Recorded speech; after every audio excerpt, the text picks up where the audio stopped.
Welcome back to the Motorcycle Travel Channel. I'm Sterling, and I've got a different kind of video for you today. This is a recording of a live presentation that I gave a couple of weeks ago at the Backcountry Discovery Routes annual fundraiser in Big Bear, California. And so the BDR asked me if I would give a presentation about my life as a motorcycle travel filmmaker, a little bit of my history with the Backcountry Discovery Routes, and how the backcountry has changed my life both personally and professionally. So that's what this presentation is going to be all about. It's about an hour long, and I would say the first 15 minutes or so is kind of like a background of my history as a motorcycle travel filmmaker and how I helped found Backcountry Discovery Routes organization.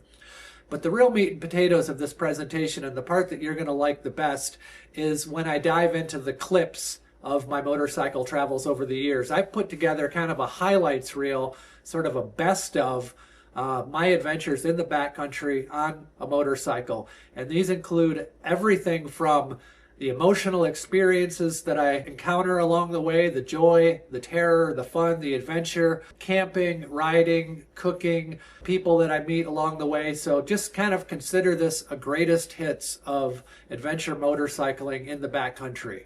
It's called What the Road Gave Back, a look at my life as a backcountry motorcycle travel filmmaker and some of the things that I've seen along the way. I hope you guys enjoy it. He has been making adventure motorcycling movies for how many decades?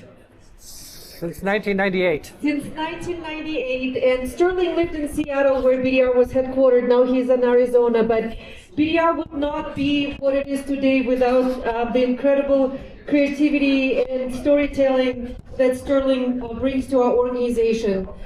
Pretty much every main BDR film has been created by Sterling, and we kind of grew up together in the industry, and it's such a pleasure and such a privilege to have him here tonight and hear his story. So give it up for Sterling Noren. Thank you, Linda. So good to be back at a BDR fundraiser. So good to see old friends and new friends, and I feel like I've had a chance to talk to everyone here in the room. If I haven't met you personally, come up and say hi before the weekend is over. I'm going to bring you through some of my experiences, adventure motorcycling, what it means to me, some of the things that I've seen along the way, and in particular how the BDR has shaped and affected my career, my life, so much. So it's called What the Road Gave Back, how the BDR changed everything for me. So this is the first BDR that I did. Oregon, before it was even an official BDR route. You guys learned a little of this history last night, how the BDR started. I'm going to kind of talk more about some of my personal stories and not tell you what you already know or show you what you can see in the movies. I'm going to try to share and show some more personal things and some different aspects along the way. But I chose this picture because that kind of represents the way I often feel when I'm doing a BDR project, especially as a filmmaker. It's like herding cats. It's like trying to survive a ride and a production at the same time. And if I'm not feeling this way, I'm usually feeling exhausted, tired, but determined to get the story, sleeping with my camera next to me, ready to go in an instant. So I want to get this journey started with kind of where it began for me, because I have some pretty inauspicious beginnings. And I want to bring you back to some of my earliest memories about kind of how motorcycling entered my life. And it all started back in Michigan as a young boy, growing up with a father that was a big influence in some ways on my life. He wasn't exactly the role model that I needed. He ended up leaving to go work in the pipeline in Alaska before I can even remember. And so I grew up with my brother and my mother, and it was challenging for her to raise two boys alone without a dad. And I guess I just, what I want to say is I didn't get the experience that a lot of other kids had. Sports, camping, learning things that a dad would teach you. And so my mom had the good idea when I was around 7, that maybe I should go to camp. And so she sent me to a horse camp. That was my first experience riding. And when my mother passed away a few years ago, about a decade ago, I was going through her things and I found this letter that I wrote to her from horse camp. I'm just going to read it because it's kind of funny, and I feel like I don't care if I embarrass myself, if it's a good story and it makes you guys laugh a little bit. So, Dear Mom, I'm sorry I haven't written in so long. Can you send me a box of candy? Because everyone else has lots of it. Camping isn't as fun this year. Because we pay money for camp, you're supposed to get a saddle to ride on. And then underline, well, I had to ride bareback. I got a headache. Felt like throwing up. Sore penis and testicles. Sore butt. Almost fell off the horse. That's not fair. Everything in my trunk is a mess and smells. If you can come and get me, come.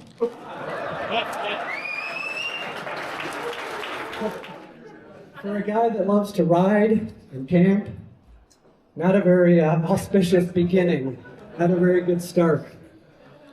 So what could have, what could save me from growing up and being a sissy? Well, when I turned 8 years old, there was a big surprise in my life.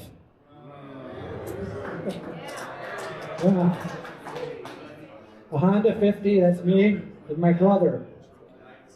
And that little motorcycle changed everything.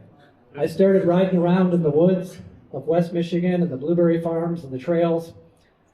And it wasn't long before I was riding 5-10 miles away from home. And that's a long way for an 8-year-old kid on a motorcycle. But it really gave me a sense of freedom and accomplishment and all the things that have carried forward into my life until this day. But I had no idea back then how big of a part of my life motorcycling would be, but that's kind of really where it started. My other big love in life is filmmaking. And that started in high school. When I got into high school, I was fortunate enough to go to a school that had a media productions class.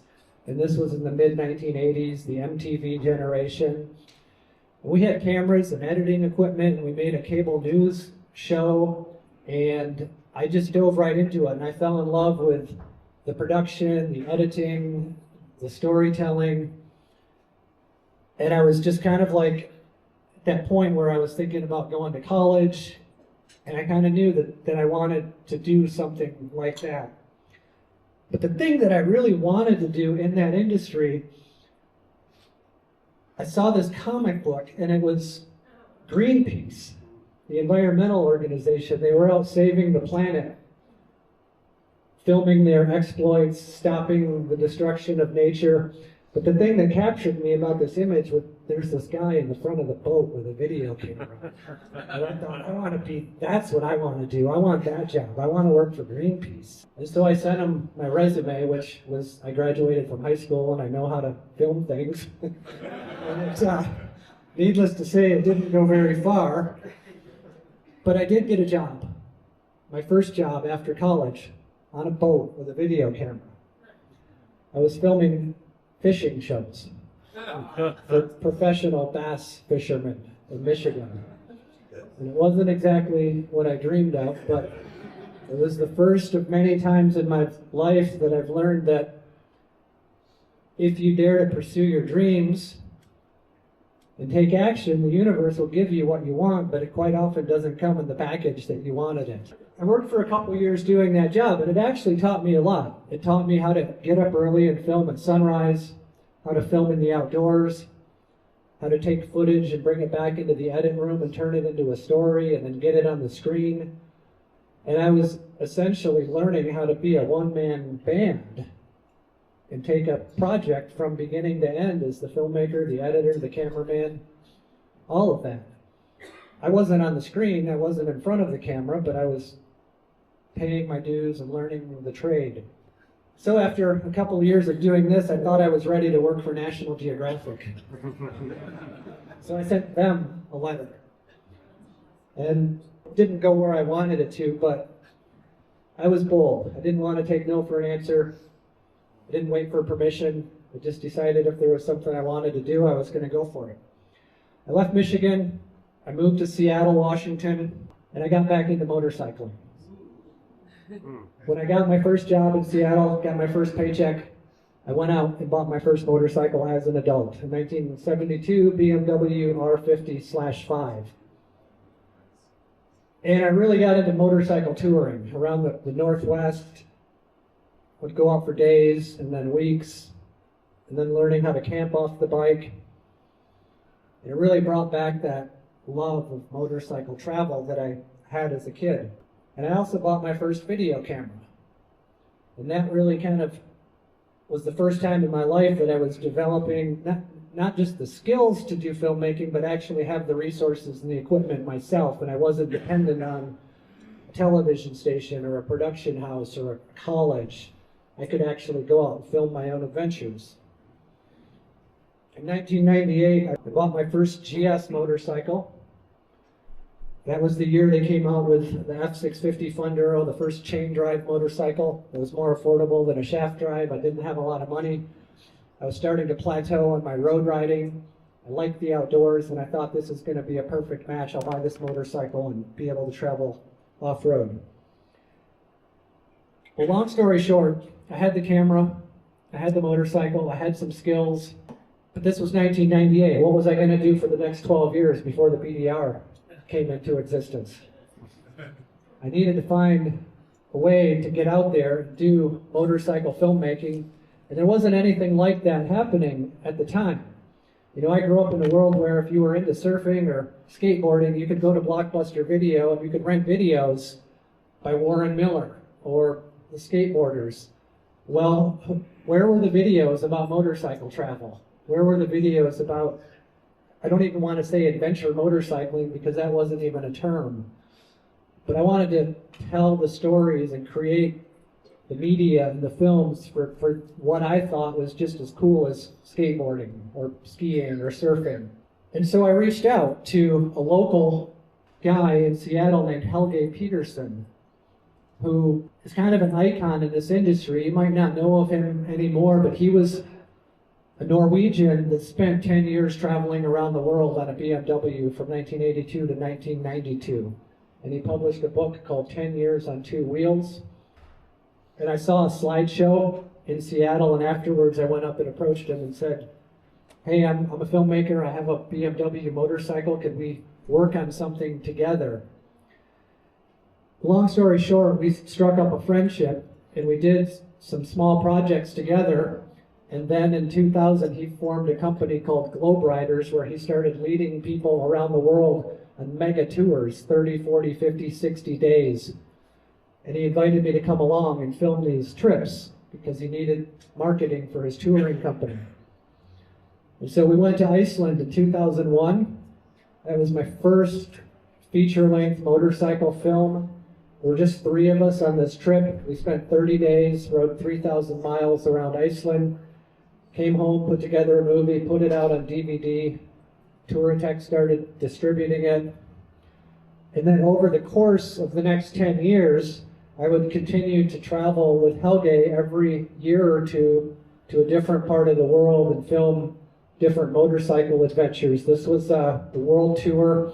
We started in Shanghai, rode across China, across Russia, across Siberia, which Siberia is so big it's 8 time zones wide. And then once we crossed Siberia, it was into Eastern Europe, and we finished at the BMW Museum in Munich. We ended up selling that video to Speed Channel, so we were starting to get traction in the industry. In 2005, we did the Silk Road. We rode from Turkey across Central Asia, through all the stands, across China, and then Southeast Asia, the Indochina expedition. That was the longest one, 71 days. riding through Vietnam and Laos and Cambodia, Thailand, Malaysia. We sold that one to Discovery Channel. And then our last project together was an Africa expedition in 2010, 37 days through 6 or 7 different countries in Africa.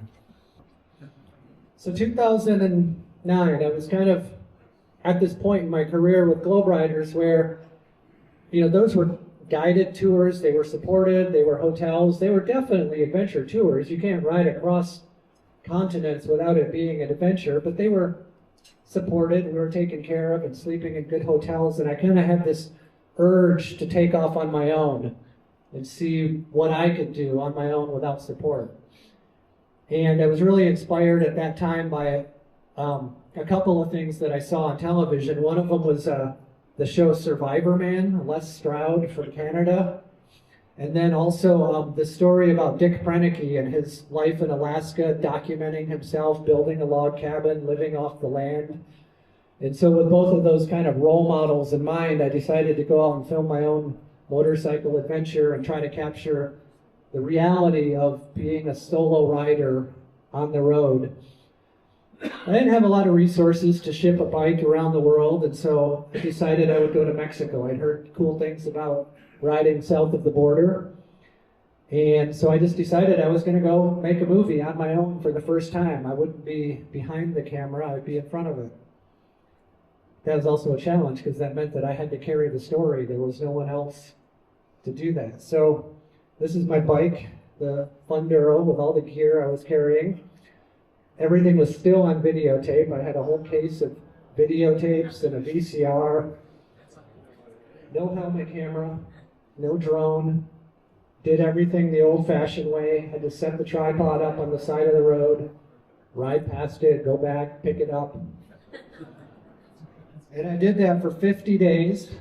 Camped my way down the Baja Peninsula. So this was Mexico. It was a 50-day trip. My goal was to ride down Baja and then also into the Copper Canyon, which I had heard about. I'd never been there. Of course, that's kind of a scary place. All you hear about in the news is the drug war and the cartels and all that stuff. But I did it. I went over to the Copper Canyon. I ended up in this small village of Urique down in the bottom of the canyon. And long story short, I encountered this legendary ultramarathon race that takes place once a year with the local Tarahumara Indians.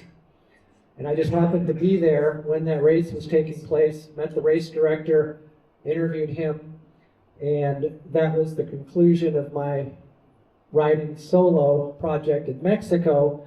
But it also led to the return. I went back down there and filmed an entire documentary about him and the race and the whole thing, and it became, to this day, the biggest documentary movie, whatever, that I've ever made. It was successful. It was screened in over 100 theaters around the country and won 17 awards around the world. It was kind of a big deal, and that movie had nothing to do with motorcycling, although finding the story came from a motorcycle trip. So that leads us to Seattle, 2010. What's a guy like me going to do with 10 years of global motorcycle travel experience, a filmmaking background? It's not a big job market. There's not a lot of companies that are looking for those skills. But fortunately, I met a couple of guys that wanted to do a Washington Backcountry Discovery Route. I had the support of Touratech. I introduced the team to each other, and that's where the BDR began, and that's where my background led up to it. Our first route was Washington. We drew a line across the state, and that was the beginning of everything. For me, it was kind of it felt like I had finally arrived at what I had wanted, that National Geographic type of job. But fuck them for not hiring me. I was doing it on my own. Our first film, I picked up the camera to document what we were building. I didn't know yet I would still be doing it 15 years later. So this is a list of all the BDR films that I've written and directed. There's only 2 of them that I didn't shoot. or produce or direct, and one of them I had a back injury that year at the last minute and I couldn't do it, and the other one I had a previous obligation to go film a ride in South America. But as of today, I've ridden 22 full-length BDRs, I've filmed 13 film expeditions, 7 scouting trips, and I've done 6 solo BDRs. And so to the point, thank you. And now to get into hopefully the fun stuff, my background is covered. I want to share some clips, because what would my presentation be without some videos? So the point of this presentation is really what the road has given back. I could tell you all about the hard work, the suffering, the long hours in the editing suite, but I wouldn't do it if I didn't get back something in return. And I want to share what the emotions and the experiences are that I think about, what a BDR means to me, what I look for, what I expect, and I'm sure you guys will be able to identify with a lot of these. So the top of the list for me is joy. That's what I remember about riding a motorcycle as a child, and what I first and foremost look for and experience when I'm going down the road. And the cool thing about motorcycling and joy is it doesn't matter what kind of motorcycle you're on, how big it is, how small, how new, how old. It's just a universal experience. And so my first clip, and I have about 15 clips, they're all less than a minute, just so you kind of know our timeline. To kind of prove my point about joy and it not mattering what bike you ride, I'm going to show you my joy video. I have to say, this is a moment of pure joy to be riding the little Honda Trail on a nice scenic back road like this with wildflowers on the side of the road, the sun shining down. This is a moment to live for.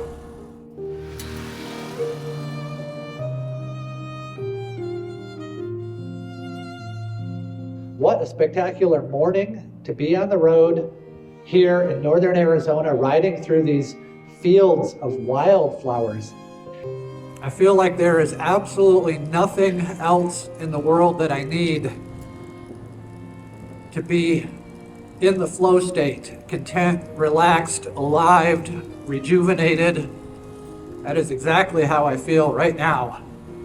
A heavenly moment of pure bliss.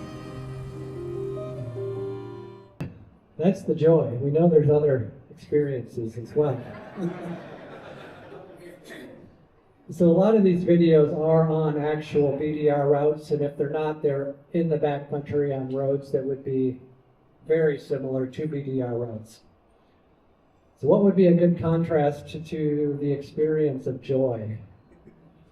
I thought about calling this next section terror, but we'll go with adversity. This was one of those experiences where I was riding alone, which, just for the record, the BDR does not support riding solo. You should always ride with somebody else, but I kind of get out there by myself sometimes. When you do that, particularly when you're riding in places where you don't know the roads or if they go through or what the conditions are, which is another benefit of the BDR, is having the tracks. Everything is scouted, it's verified, it's updated. You know you're not going to get into situations like this.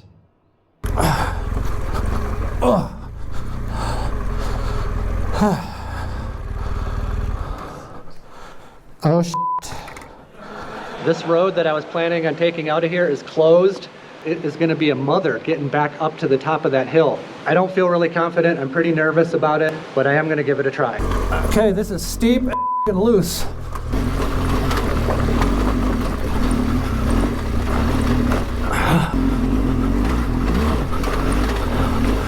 Okay. Yeah, that was badass. Holy shit. I think I've made it back to the top.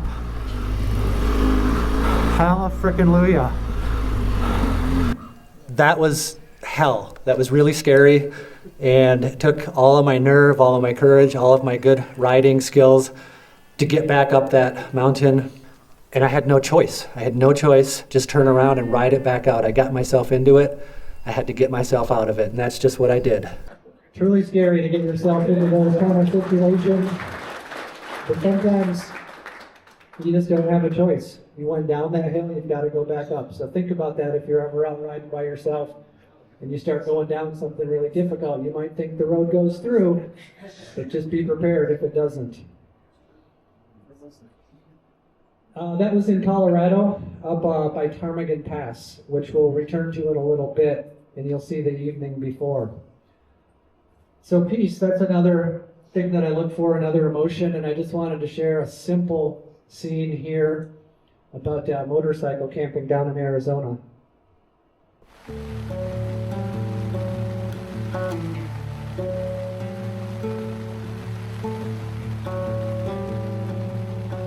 Little torrential downpour here. I'm sitting in my tent having my morning coffee.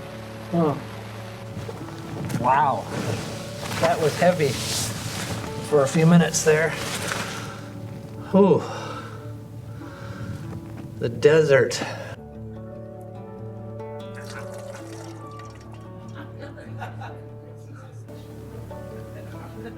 I wish you could be here to smell everything right now. That is just what is so special when the desert gets the rain like this. There's just this overpowering smell, and it's just beautiful. There's a name for that smell. It's called petrichor, and that's the smell of the desert and the rain. It's really one of the most intoxicating smells that there is. Here's a different look at camping, a different experience. Goes with the territory. Now we're going into the dark primeval forest, back up in the woods. Home sweet home for a night. Unfortunately, there are a lot of mosquitoes around here, so that's going to make for an interesting night. I really do want the videos that I create to be an authentic and true representation of my journey. This fucking sucks. I'm getting destroyed. I tell you what, I am fucking about ready to give up on motorcycle camping. There, I said it. This is really turning out to be a hell of a trip. These frickin' mosquitoes are just killing me. They're eating me alive here. I've got an absolutely horrible meal. I feel exhausted, dirty. I am not having fun. I'm not sure what to do, where this journey will go from here, but that's kind of how I'm feeling right at this moment.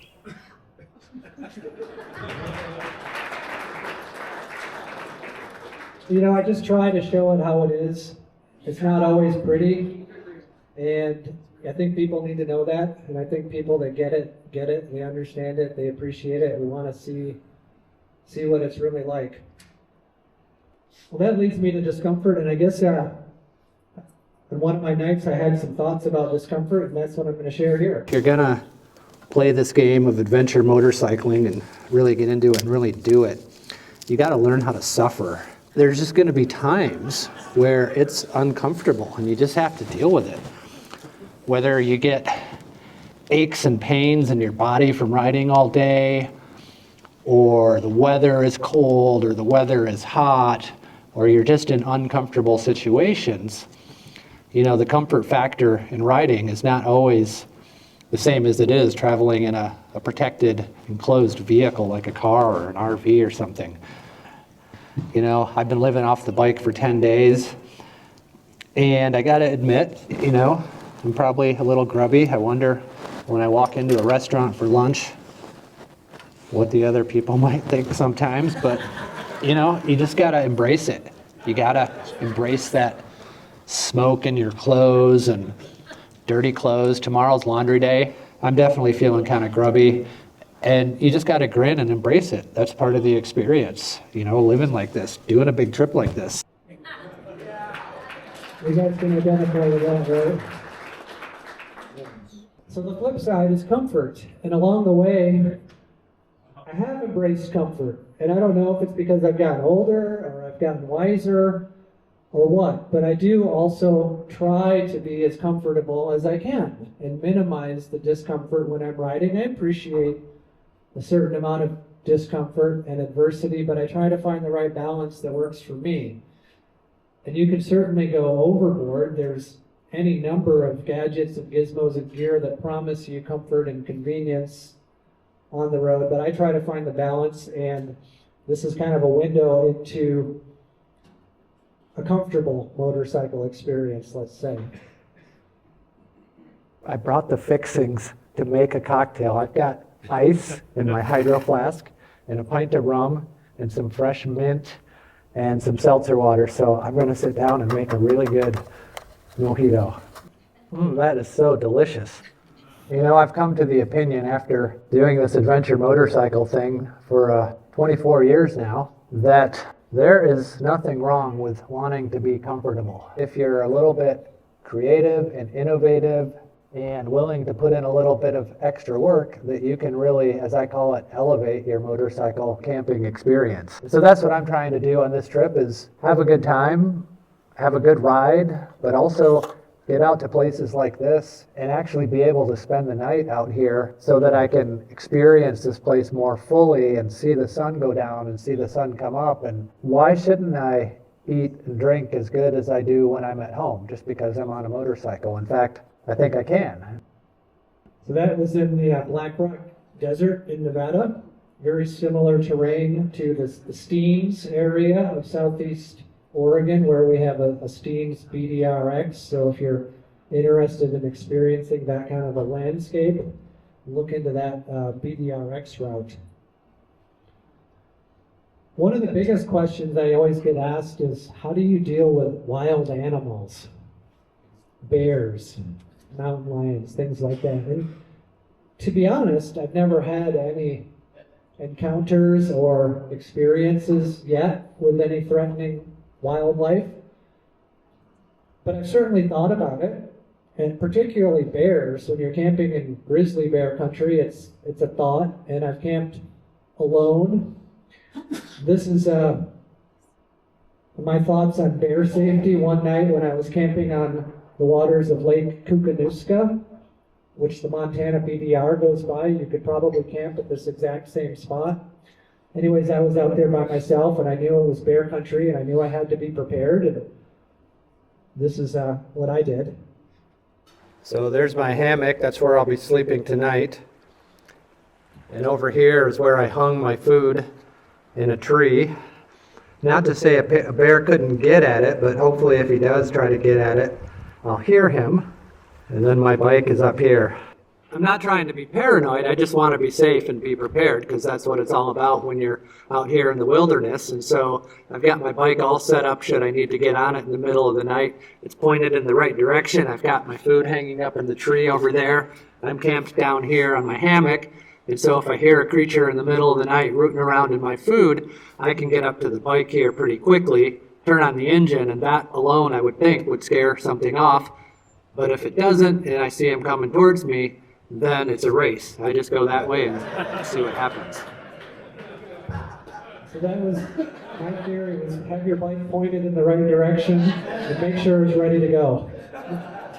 I don't care if I'm riding barefoot or in my slippers, I'm getting the hell out of there. Okay, this is kind of serious. This is an actual survival situation. This was truly the closest life-threatening situation that I've ever had. And again, it was I was by myself. Another reason why you should ride with other people. This wasn't on a BDR route, but it was in a really rugged and remote part of Arizona. And I was riding my Husqvarna 701, which was a pretty new bike to me at that time. And I got that bike because I saw Ina's bike and Ron West's, and I thought, man, that's a cool looking little bike. I had a big, heavy 1200 GS, and so I thought, I'll get a 701. It'll be so much easier to ride off-road, and so much lighter, and so much safer.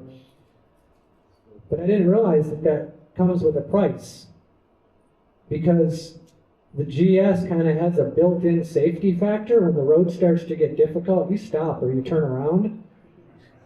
But on the 701, you just kept going deeper and deeper. And I got myself in pretty deep on this one.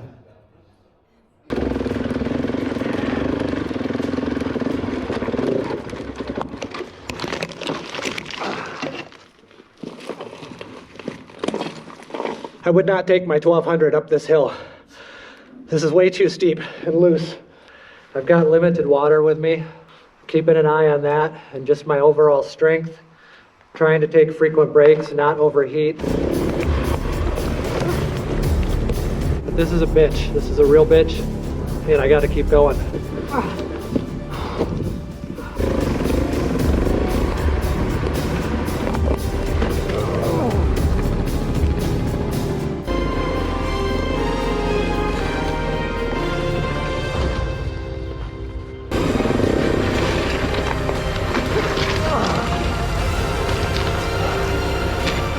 I don't have it in me to pick this up one more time.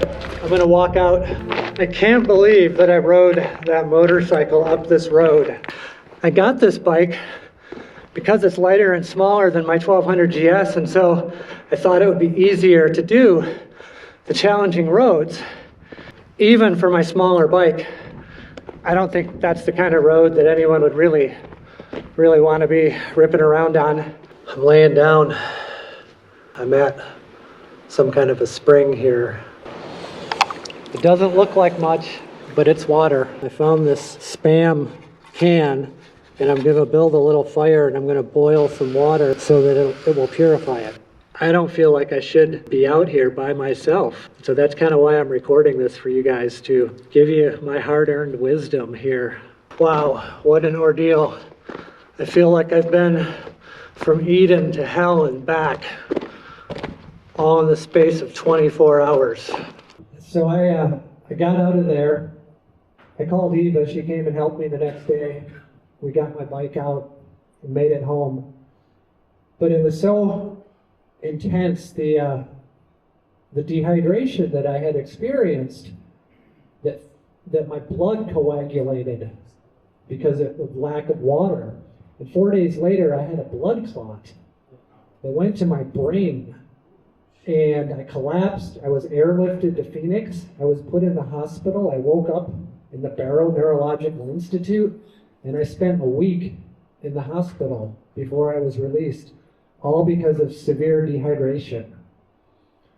So take it seriously. Like, that was a really consequential, life-threatening situation, but I feel like I also survived because I didn't panic. And I thought clearly, and I knew that I needed to rehydrate, and I had enough sense to find that spring, and to boil water, and to know when to quit, to know when to walk out, to turn around. So let's go for something a little more relaxing. This is another experience that I look for on a BDR, and I often find when I'm out there, the experience of solitude. I think there's something really special about being able to take off on a trip like this for 30 days and experience the solitude of these places and riding alone. And, whether you're a motorcyclist or not, I think there's value in this kind of experience. I think a lot of people would love to be able to get away for such a time period as this and be in the backcountry, but they don't do it. There's always some pressure or obligation or responsibility to family or work or something that kind of stands in the way. There are people that have families and jobs or other things that just don't even desire to leave those things and get out and have an experience like this, but there are people that do. And for those people, I would highly encourage figuring out a way to do it. Whether it's on a motorcycle or in a vehicle or on a bicycle or hiking or whatever, there are many benefits to be reaped by spending time in isolation and time with nature. There's another one from Montana. Let's get out and go ride the Montana BDR if you have a chance.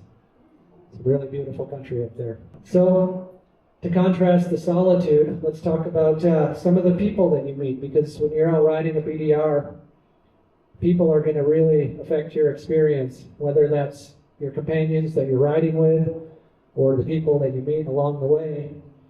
And this next clip comes from a ride that I did up in the high country of Colorado. I was by myself, but I had a pretty special encounter that evening.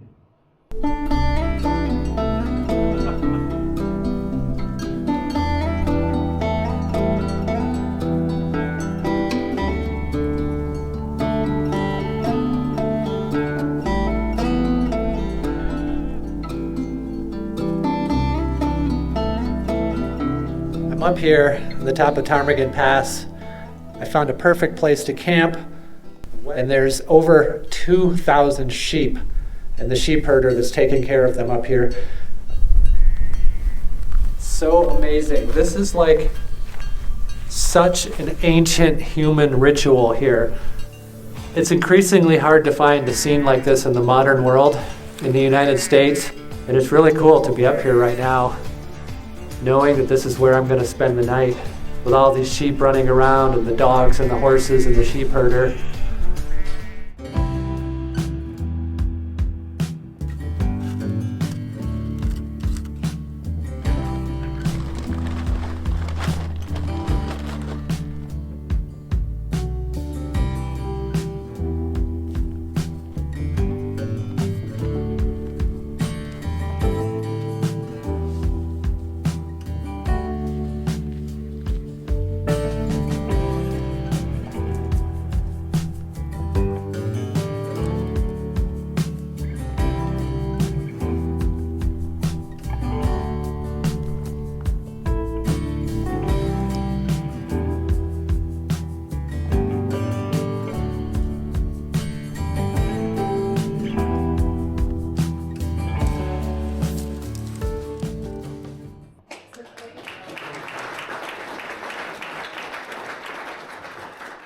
It's really encounters like that that can be among the most special of your BDR memories, the unpredictable, spontaneous places and people and things that happen on that kind of a trip. So I'm glad you enjoyed that one.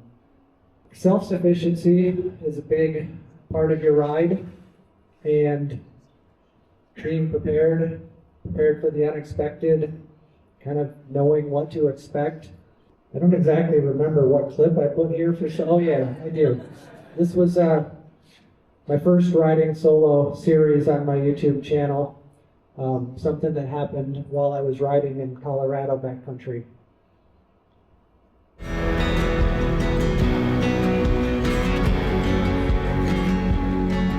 Might have to drop a few pounds here and see what we can do. It's all part of the game.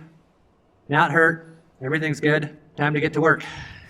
A little adventure, a little something for the video for you guys. I hope you enjoy this. You better. Because I'm working my butt off for you right now.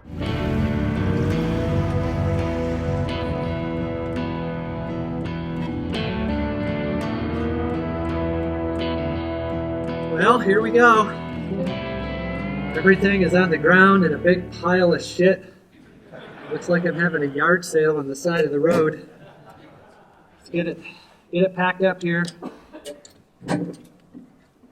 All right, let's contrast the self-sufficiency with teamwork. Because teamwork is what gets you through a BDR. It's helping each other out, it's picking up each other's bikes. This is a two-person teamwork example. Riding with Eva down in Utah. We're up here in southern Utah in the small town of Mexican Hat.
That pace.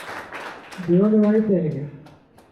So isolation, loneliness, being on the road by yourself, being out in the backcountry, it happens, but there's also a flip side. Like, every decision is mine. Every choice is mine. How far I want to ride, when I want to quit, how long I want to stay. All of those things I really appreciate. This is a scene from riding in a really remote part of Montana, what I've come to call the loneliest intersection in America. I've been parked here for about an hour. Nobody's gone by. Nobody's come through the intersection. There is just nothing going on out here. So I do believe henceforth this will be known as, at least to me, the loneliest intersection in America.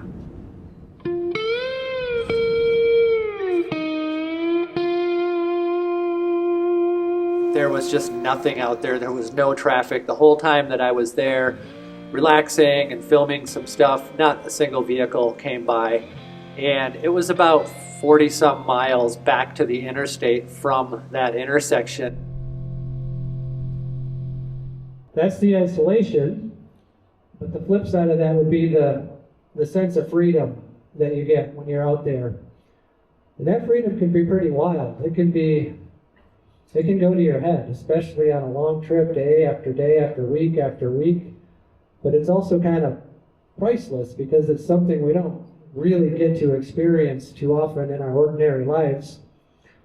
This was a scene in Montana when I was on my way home riding solo. I did a series a few years ago, Arizona to British Columbia, and it was a 53-day ride because I was turning 53 that year, and my motorcycle had 53,000 miles on it, and so it was kind of like Expedition 53.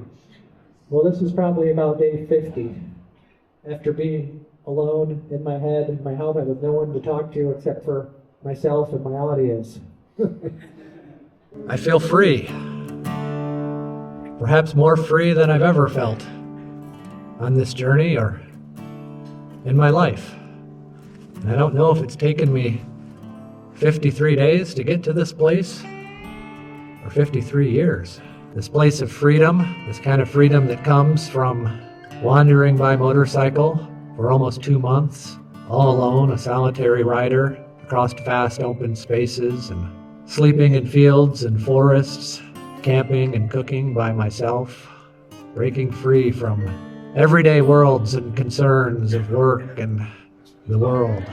And somehow in this magical alchemical process of the road and travel and time and distance and space and nature, all of those things that come with a trip like this, I've been able to loosen up and lighten up, take myself less seriously.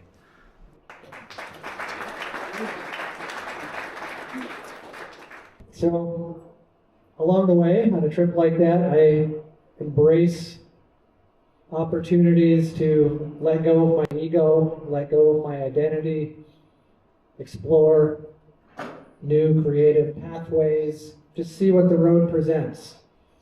And on that ride in particular, I kind of really did. I almost was getting poetic in a way. And this was a roadside stop in eastern Washington, my encounter with some wheat fields.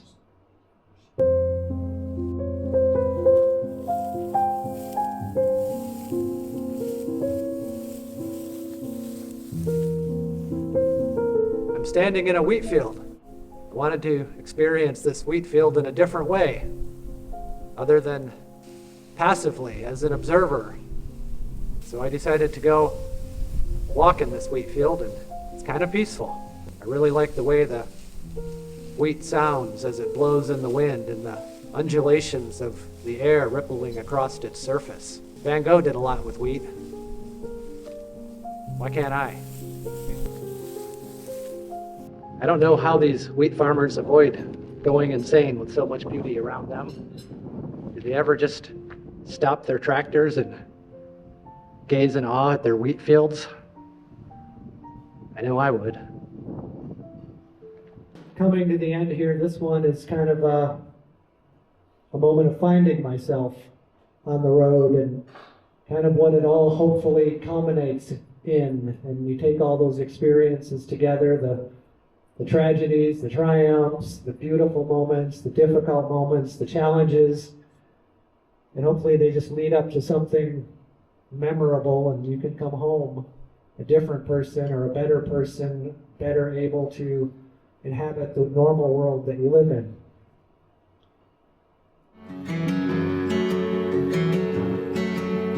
I haven't looked at the news or social media for over 3 weeks now. I know there's something going on, there always is. There was a lot going on when I left, and there's a lot going on right now, and it'll be there when I get back. But it's good to have this pause and set the reset button. Have a chance to chill out, reflect, let things settle down. Riding 1 month solo in the American West, camping every night, cooking my own food, sleeping in my tent or my hammock, waking up in the morning with the sun and the nature around me. It's absolutely beautiful, and it puts things into such a clear, good perspective.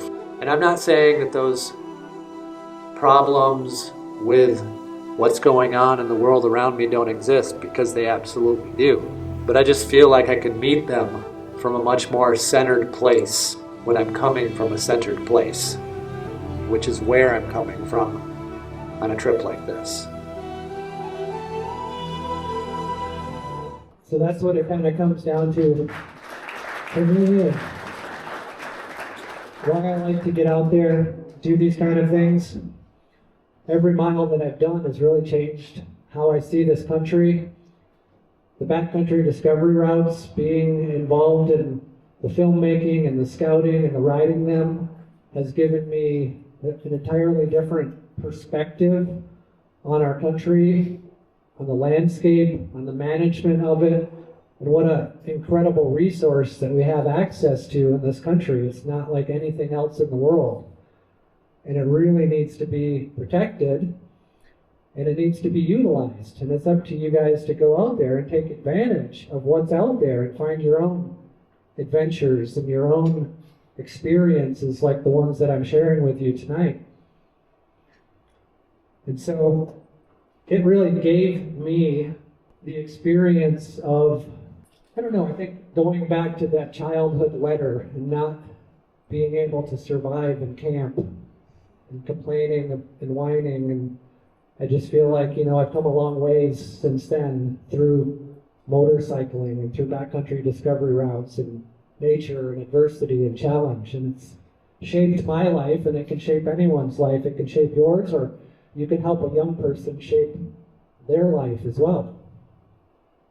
So since 2010, the BDR has taken me to places I never expected on the map and in my life.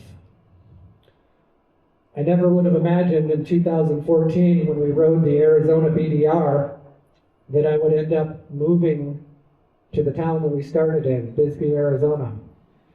If you guys have ever ridden to one of those little BDR towns out in the middle of nowhere, they're kind of cool, you pass through them, you have a good experience. Well, I moved to one of those towns. And I live there today with Eva. We met 10 years ago to this day at the Nevada BDR fundraiser, exactly 10 years ago. And she's my partner in the motel down there. We run the Jonquil Motel in Bisbee. It's a small 1937 motor court vintage motel. We have 7 rooms. We do events and rallies. We're 30 minutes from the start of the Arizona BDR. Our website has my own personal favorite rides. GPS tracks 2,500 miles of rides in southern Arizona. So you could come down and spend a night or a week or a month and ride as much as you want in southern Arizona in my favorite town in America. I didn't found the BDR. The BDR found me, and it changed my life. Where I live, who I live with, my career, it's given me so many things. That's what the road has given back to me. And so today I connect with the community through the motel, through people that come and visit us, through the BDR films, through my YouTube audience, and through events like this, where I get to meet people face to face. And speaking of events, I have one last clip that I want to share for you because I never stop having experiences or working. And my latest experience was yesterday. So this is kind of a fresh, I don't even know what you call this, a snafu. I'm just going to play it and let you guys experience what I experienced yesterday. Seems like there's a fair bit of traffic out here. Got to remember to ride right. Now I'm looking back to check my camera bag, as I always do. Whoops, where is it? Shit. My fucking bag fell off. I lost my bag! You guys didn't see my camera bag, did you? Oh. I think it might have fallen off on the road. I gotta run back and look. So now I'm going back, looking for the camera bag. My bike starts acting up. I hear this noise, and then it locks up on me. Hell? What the fucking hell happened? And I see a piece of the camera bag hanging there, but no what bag. In the fucking hell? So what's wrong with my bike? It won't go forward.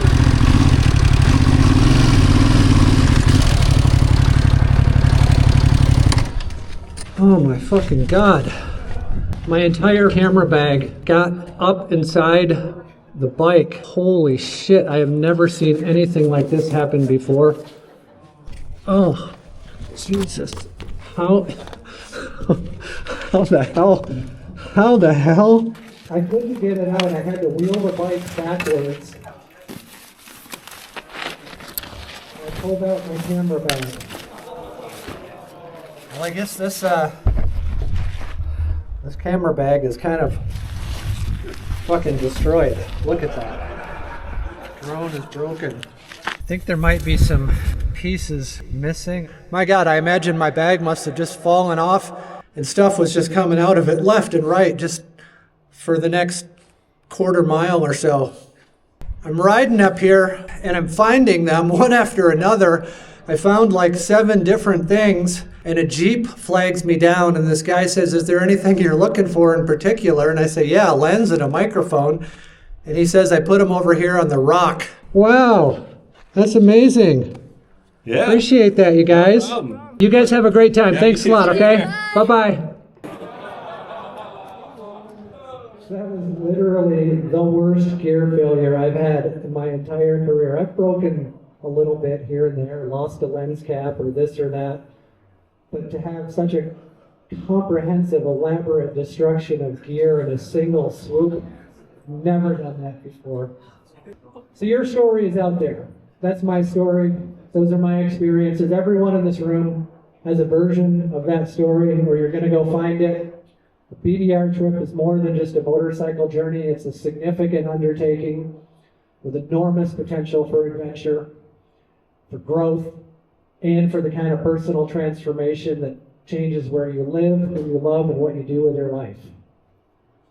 BDR has 20,000 miles plus of routes out there, communities, landscapes. They need to be preserved, they need to be protected so that we can all have these kinds of experiences in our lives so that we can share them with the people that we love and make sure that they're available to everyone.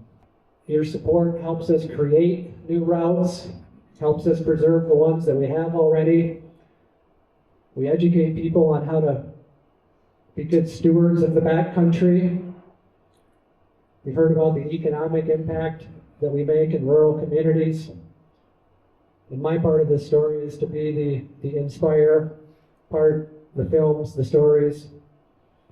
So be part of something extraordinary. The BDR has changed my life in ways I could have never imagined when we started in Seattle in 2010.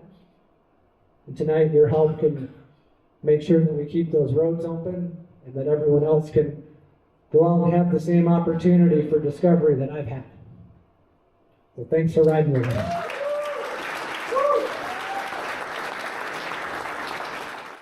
All right, if you made it this far, I hope that you guys have really enjoyed the presentation that I gave at the Backcountry Discovery Routes annual fundraiser in Big Bear, California. If you liked this program, give it a thumbs up and consider subscribing to my channel if you haven't already. Thanks for watching, and we'll see you down the road.